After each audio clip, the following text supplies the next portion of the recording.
अध्यक्ष महोदय, माझे प्रिय गुरुजन आणि माझ्या छोट्या छोट्या मित्रांनो, सर्वांना माझा नमस्कार. मी राजेश सचिन देसाई. आज दुपारच्या सकाळ दिनानिमित्त महात्मा गांधींच्या बद्दल, बापूजींच्या बद्दल काही सांगणार आहे. त्यावर शांतपणे ऐकून घ्यावे अशी मी विनंती करत आहे. अहो, तुम्हाला सांगायचे म्हणजे परवा मी टीव्ही बघत होतो आणि टीव्हीवर प्रार्थना लागली. रघुवंशी राघव राजाराम पतित पावन सीताराम ही प्रार्थना ऐकली आणि बापू तुमची आठवण आली मला.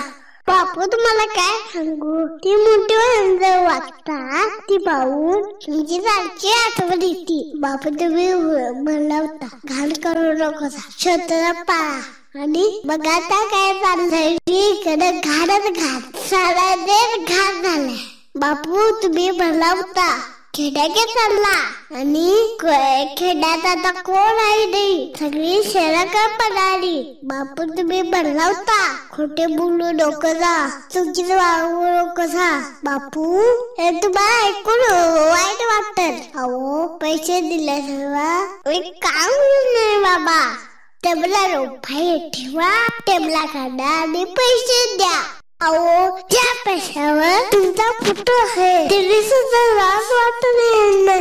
बापू, तुम्ही सांगून गेला साल कुणाच्या हत्या करत नाही, कुणाला मारा नाही. आणि काय सांगू, तुमच्या सारखं माणसांचं डोळे कोण होत आहे. दापूरकर काका, पानसरे काका, कलबुरी काका यांचा दिवसा डोळ्यात भर असतात खून झाला. बापू, सगळे काय झाले, हा तुमचा दिन आहे हे सांगायला लाज वाटते. रोज कुठल्या तरी विषयावरून भांडण, दंगा, जाळपोळ चालू असतो. आमची ती माशी बाहेर पडली, काय करून दिसते. माणसं दगडांचं डोळं फिरतात.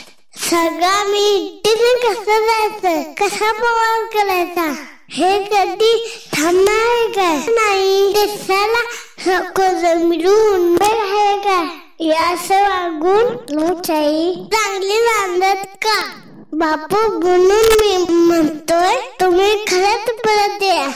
तुमच्या आम्हाला गरज आहे की तुमच्या विचाराची या देशाला गरज आहे. मला माहित आहे किती हा काम आलाय मी, तरी तुम्ही काय येणार नाही हे मात्र खरं आहे. बापू, तुम्ही सगळे राहायचा, मजा राहायचा, तिच्या राहायचा, तिच्या राहायचा, सगळ्यांच्या राहायचं. फक्त तुमच्या शिकवण्याचा लोकांना विसर पडला आहे. तुम्ही सांगितले तसं जर लोक वागू लागले, बापू सगळे का दिसतील. म्हणून आज शपथ घेऊया, गांधींच्या चरणी जगूया, त्यांनी दाखवलेला मार्गावर चालूया.